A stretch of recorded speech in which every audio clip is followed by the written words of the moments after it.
Voilà, alors on est désolé, on a eu un sujet, en fait, on a eu un sujet de micro, en fait, celui qu'on utilise dit qu'il est branché, mais en fait, il ne l'est visiblement pas. Est-ce que Benjamin, tu peux juste vérifier que j'ai bien mon micro qui est affiché C'est bon. Là, ils entendent. Magique. Là, ils t'entendent. Parfait. On est bon. Ah, on va recommencer, c'est pas grave, ça fait 3 fois qu'on le fait, on est rodé. Alors, du coup, je me représente, je suis Caroline Hang, je suis la directrice de la communication d'Adjuvoo, je suis désolée, du coup, on était parti un peu en avance et maintenant on est un peu en retard, mais ça va le faire. Donc, je suis la directrice de la communication d'Adjuvoo, je suis contente que vous m'entendiez, en fait, en vrai, et qu'on puisse démarrer ce webinaire. Je suis accompagnée aujourd'hui de Julien Sechéron. Julien, tu es senior manager chez nous en charge des projets d'amélioration continue. Oui. On parle aujourd'hui du Lean Six Sigma, c'est une méthodologie de management de projet.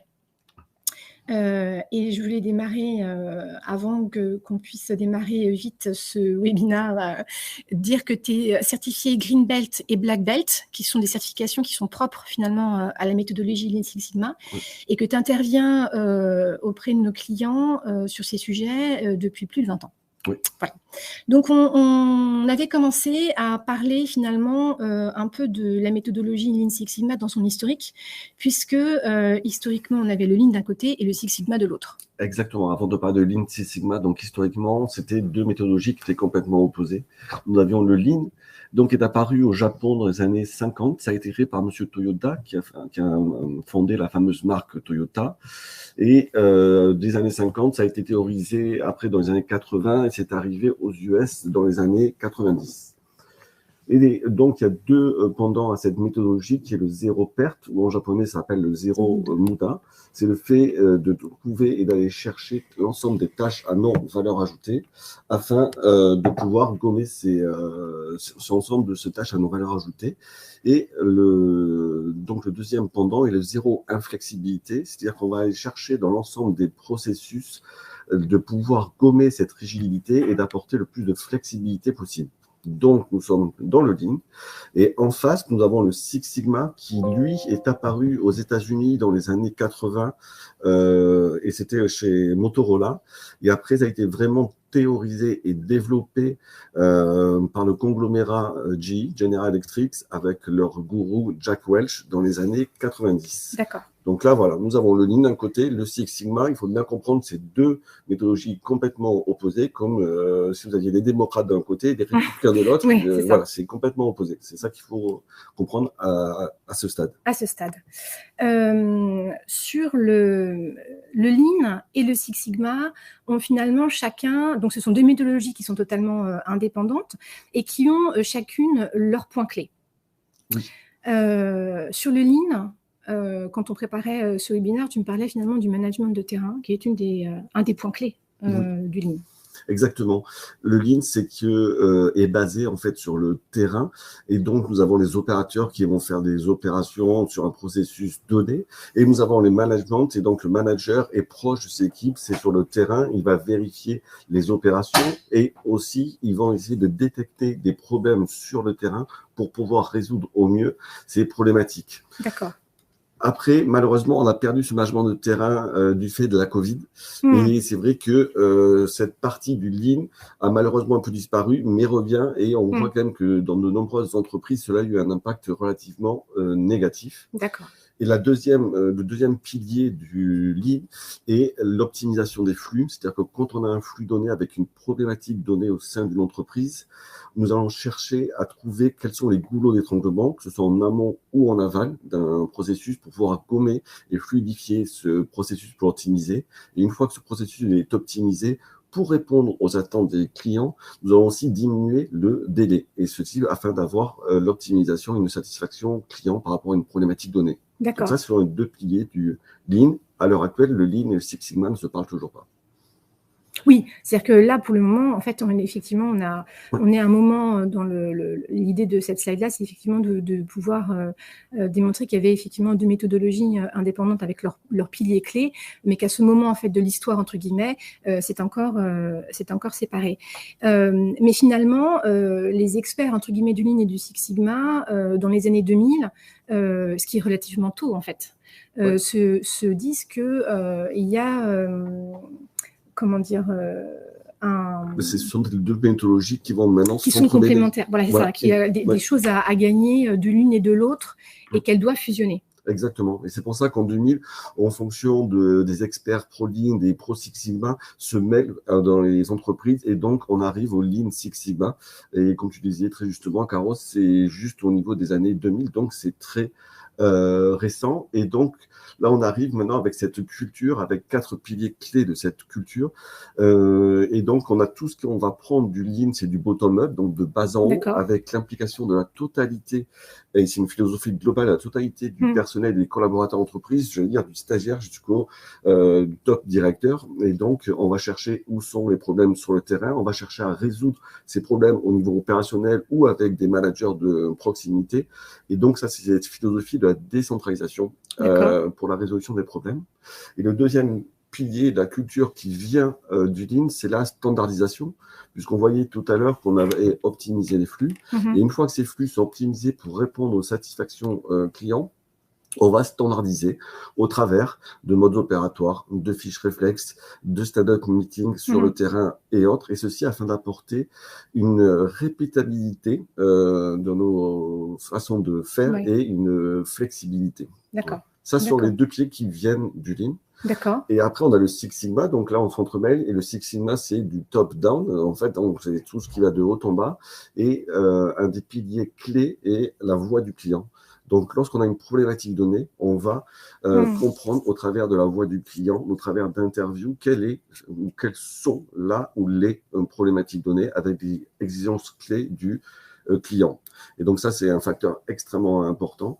Et le deuxième pilier clé du Six Sigma, ce sont le pouvoir cibler les processus et les optimiser pour trouver les dysfonctionnements. On va gommer les variations et on va arriver à un processus le plus fluide possible au travers de statistiques. Donc, on a tout cet aspect statistique, analyse, recherche, etc. qui vient du Six Sigma, mêlé à tout ce qui est le terrain qui vient du Lean. Et donc, on arrive sur ce Lean Six Sigma. Oui, avec finalement une approche Six Sigma qui est plus mathématique. Oui, statistique, d'accord.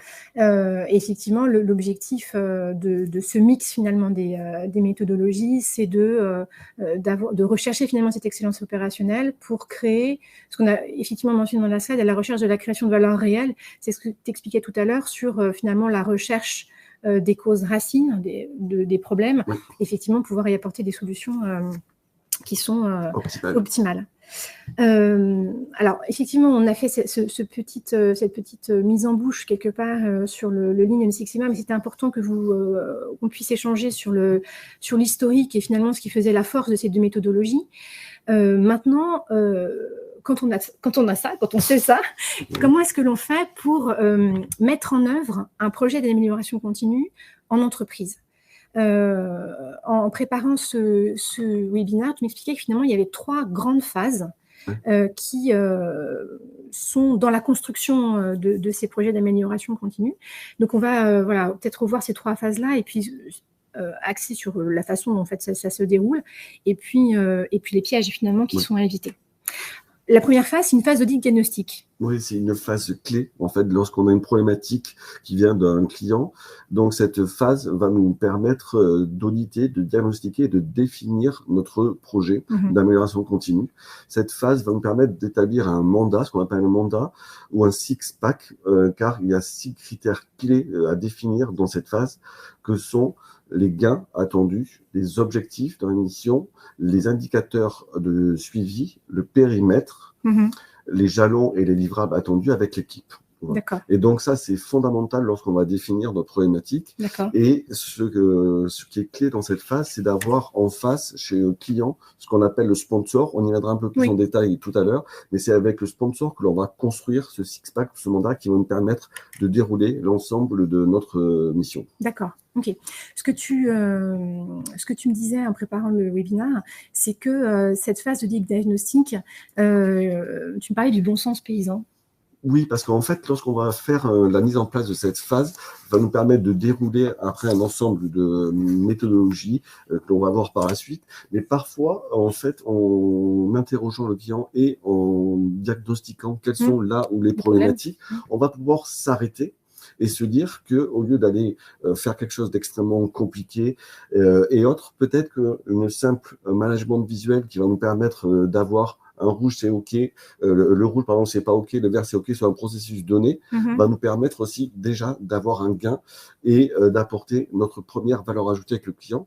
Et donc c'est pour ça que dans cette méthodologie du Lean Six Sigma, on a des outils, on a la méthodologie, mais je le dis, je le répète à nos clients, à nos collaborateurs qui travaillent avec moi, n'oubliez pas ce qu'on appelle le BSP, le bon sens paysan. N'allez pas nous inventer des usines à gaz avec des Excel qui vont faire des macros avec des VBA, etc., avec des ERP. Parfois, des fois, quelque chose de simple permet d'avoir une satisfaction client sur une problématique donnée. Le bon sens paysan. Le bon sens paysan. La phase 2, c'est une phase de mesure et d'analyse. Et tu me disais que sur cette phase-là, en fait, c'est un peu comme sur cette première phase, il peut y avoir des gains rapides. Oui. Il faut savoir que dans toutes les phases, que ce soit la phase de diagnostic, d'audit diagnostic qu'on vient de voir, la phase de mesure d'analyse et la phase qu'on va voir après, il peut y avoir des gains, des quick wins tout au long d'un projet. Et c'est extrêmement fondamental d'avoir ça en tête et de le mettre en exergue, car ça va permettre de rassurer les équipes qui travaillent et surtout de rassurer le client et de satisfaire le client tout au long de notre mission. Et cette phase aussi est clé par rapport aux objectifs qu'on s'est assignés et définis avec notre client pour pouvoir mesurer justement par rapport à ces objectifs, récolter des données et pouvoir dans le même temps avoir une image clé de l'entreprise, de la problématique sur laquelle nous travaillons et pouvoir mettre en place de l'analyse. Quand on parle d'analyse, c'est une analyse pour la recherche de causes et ce sont des causes racines, des causes fondamentales que nous allons chercher à étudier. D'accord. Quel est le piège sur cette... parce que j'imagine que sur chacune... Parce qu'on se disait, il y a des pièges sur chacune des phases. Sur cette phase 2, quel est le piège qu'il faut éviter? Il y a des pièges à éviter. Un des premiers pièges, c'est mesurer pour mesurer. Ça ne sert à rien si vous n'avez pas bien assigné vos objectifs dans un premier temps avec un périmètre donné. Parce que si vous mesurez sur un périmètre qui n'est pas le bon, ça ne sert à rien. Vous pouvez avoir 10 000 lignes Excel, etc. Ça ne sert à rien, mesurer pour mesurer. Et dans un deuxième piège qui est à éviter aussi, c'est de se dire, je connais la problématique et la solution, c'est ça. Non, nous, ce qu'on va chercher, c'est avoir une vraie mesure, avec de la vraie récolte de mesures, ces objectifs assignés, et on va rechercher ces causes racines pour trouver les causes fondamentales par rapport à notre problématique donnée, au travers d'outils comme le 5 pourquoi et autres, qui sont des outils complexes, mais qui nous permettent une recherche des causes racines. Des causes racines.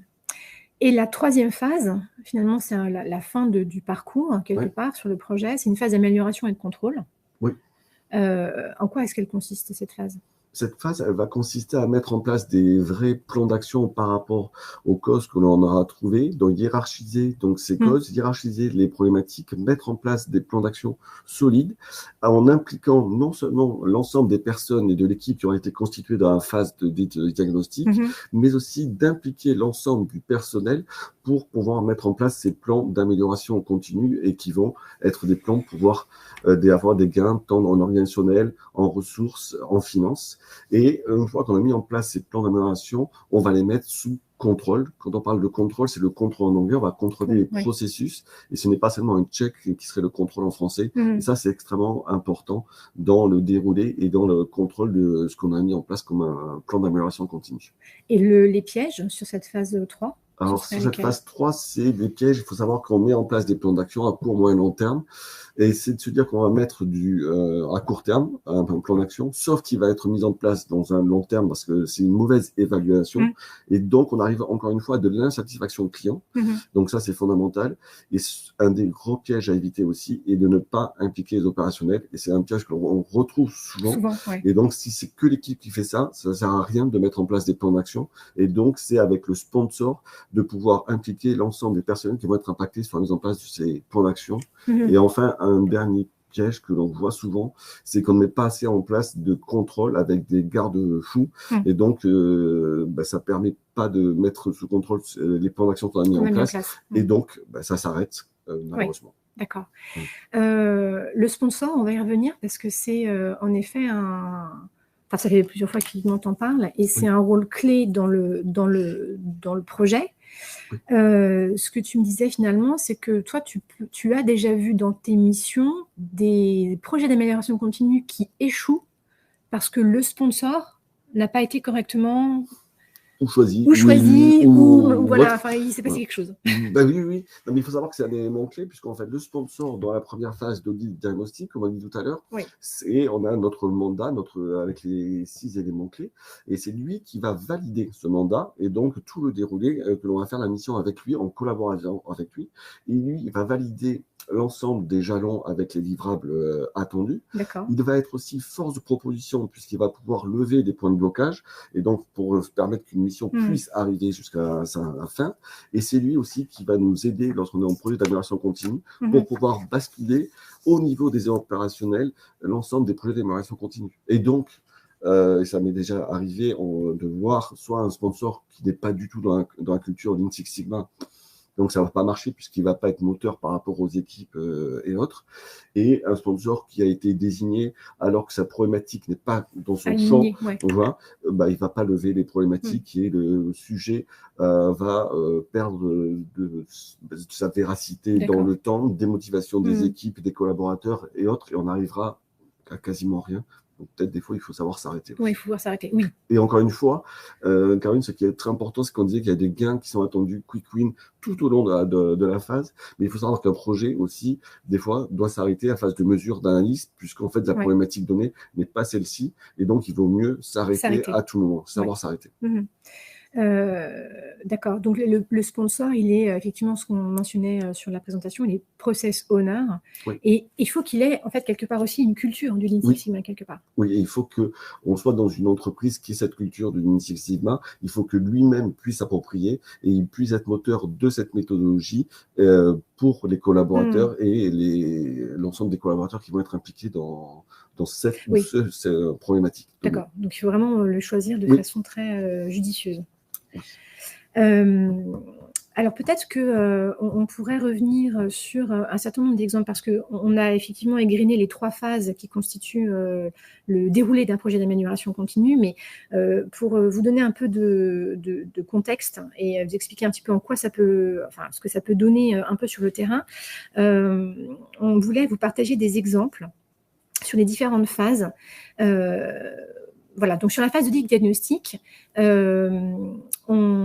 me parlais en préparant ce webinaire des ateliers VAVAPA que tu as mis en place dans un accompagnement auprès d'une fondation. Oui. Est-ce que tu peux nous en dire un peu plus? Oui, bien sûr. Non, parce qu'en fait, il faut savoir que ça, c'est un atelier, donc c'est un outil. Oui. Et quand on est certifié Green Belt, Black Belt, quand on fait des projets d'amélioration continue, on est outillé parce qu'on a été certifié. Oui, mais utiliser des outils pour des outils, cela ne sert à rien. Il faut utiliser des outils à bon escient, au bon moment pour avoir les gains attendus. Oui.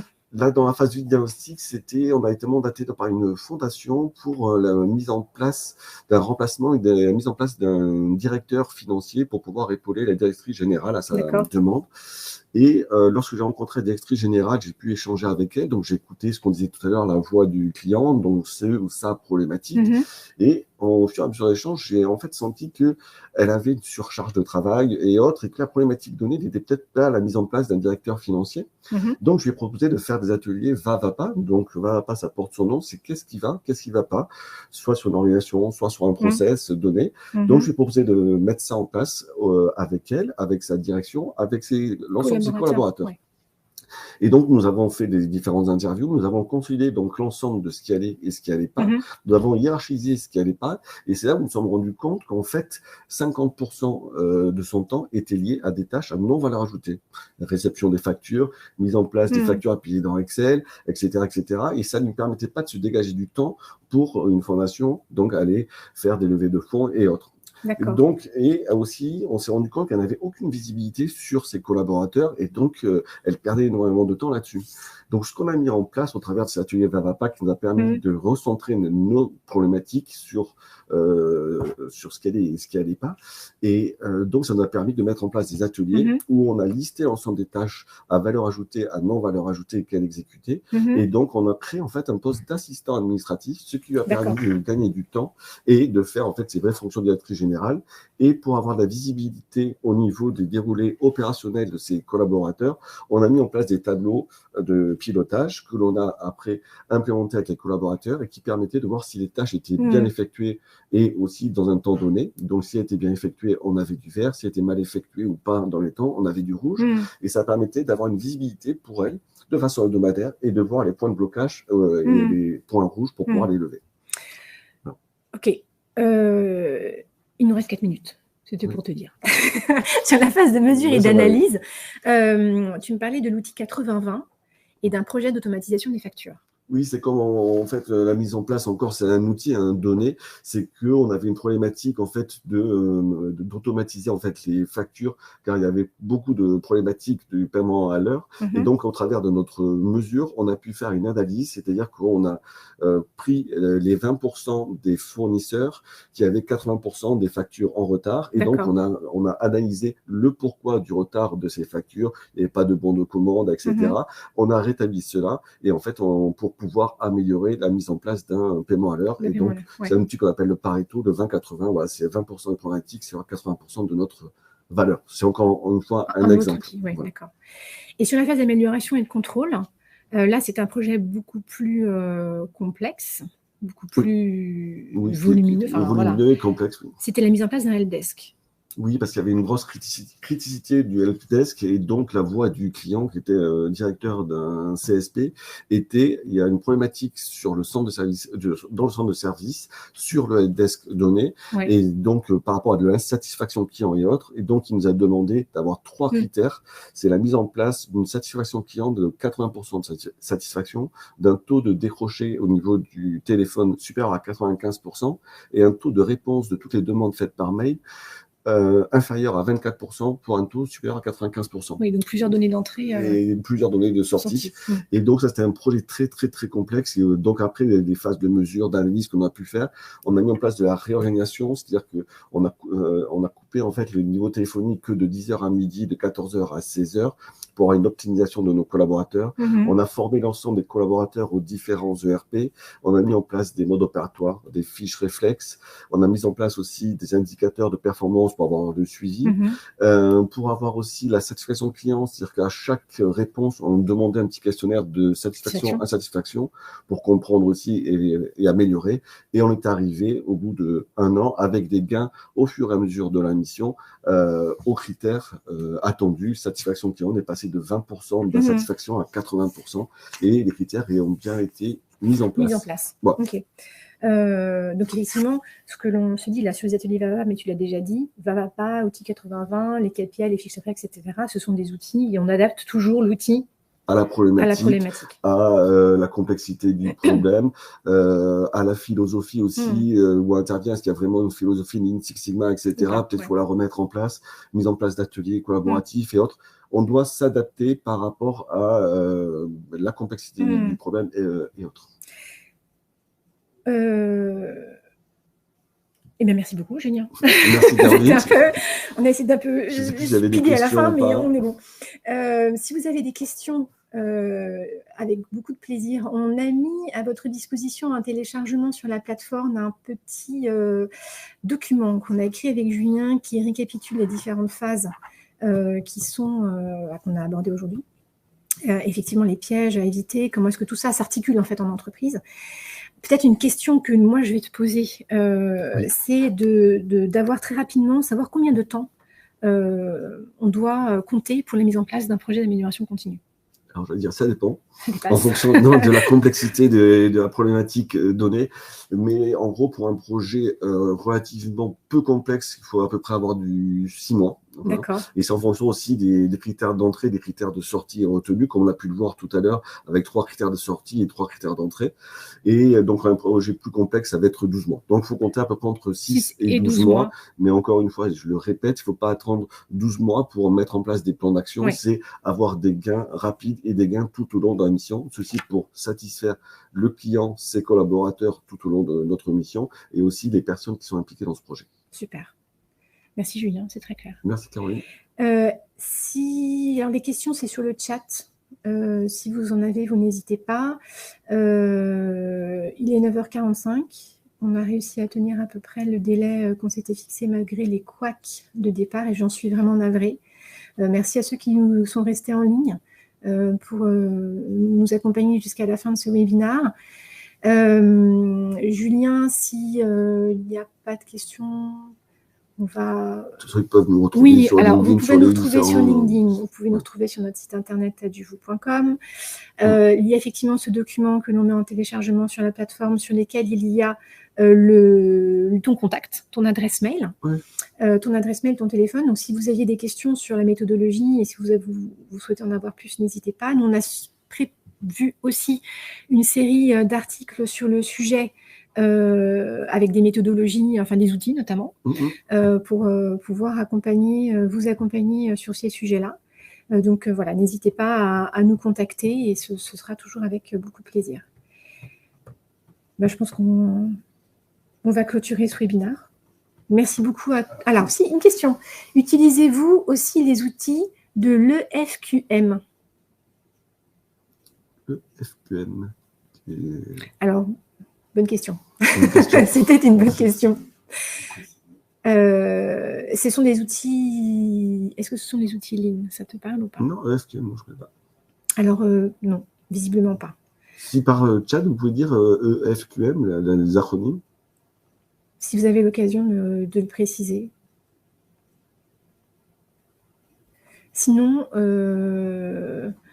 n'hésitez pas à nous laisser votre contact pour qu'on puisse au moins oui, voilà, vous répondre, puisque vous avez la gentillesse de nous poser la question, qu'on puisse voilà, vous répondre. Mais le FQM, non, visiblement, non. Ça ne te parle pas.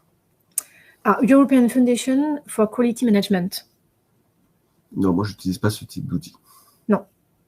Mais au plaisir d'échanger. C'est un cadre de gestion mondialement reconnu qui soutient les organisations dans la gestion du changement et l'amélioration des performances.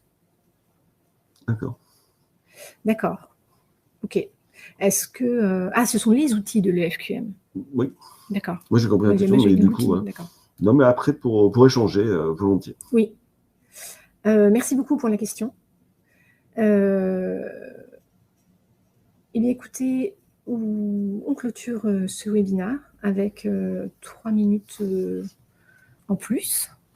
Merci à tous de nous avoir rejoints et puis à bientôt parce que je pense qu'il y a plein de sujets à aborder sur l'amélioration continue et sur l'excellence opérationnelle. Donc, on aura le plaisir de vous retrouver sur d'autres webinaires et d'autres thématiques avec un micro qui marche cette fois-ci. Merci beaucoup, à bientôt. Merci.